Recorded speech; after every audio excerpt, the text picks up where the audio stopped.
मस्जिद अक्सा की हुर्मत हमारी रेड लाइन है। सदर एर्दवान की इसराइली फोर्सेस की जानिब से मस्जिद अक्सा पर दहशत गर्दाना कार्रवाई की मजम्मत।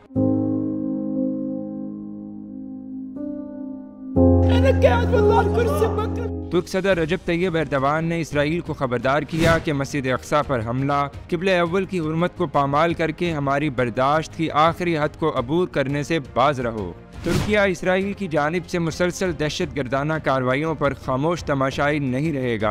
इसराइल हमारे सब्र को मत आजमाए। सदर एर्दवान ने फ़लस्तीनियों को पैगाम दिया कि वो अपने आप को दुनिया में तन्हा मत समझें। तुर्किया अपने फ़लस्तीनी बहन भाइयों के साथ खड़ा है। सदर एर्दवान ने इसराइली हुकूमत से मुतालबा किया कि फ़लस्तीनी अवाम पर बिला जवाब कदगने लगाने और उनके बुनियादी हकूक पर डाका डालने के सिलसिले को फौरी तौर पर बंद किया जाए। उधर न्यू रिफा पार्टी के सरबराह और सदर एर्दवान के इंतखाबी हलीफ डॉक्टर फातेह अरबकान ने कहा कि इसराइली गुंडागर्दी, जुल्म और बर्बरियत का सिलसिला मुसलसल जारी है। सहूनी इसराइलियों पर लानत, जो रमज़ान के मुबारक महीने में मस्जिद अक्सा पर नमाज पढ़ने वालों पर जुल्म कर रहे हैं। फातेह अरबकान ने इसराइली हुकूमत को आगाह किया कि जो जुल्म की फसल वो बो रहे हैं, यकीनन उन्हें वही काटनी पड़ेगी। तुर्क वज़ारत ख़ारजा ने भी अपने जारी करदा बयान में इसराइल की जानिब से माह मुक़द्दस में मस्जिद अक्सा की बेहुरमती और नहत्ते फ़लस्तीनी मुसलमानों पर जुल्म की मजम्मत की। वाज़ेह रहे कि इसराइली फोर्सेज ने गुज़िश्ता रोज़ मस्जिद अक्सा पर स्टेन ग्रेनेड्स के साथ हमला करके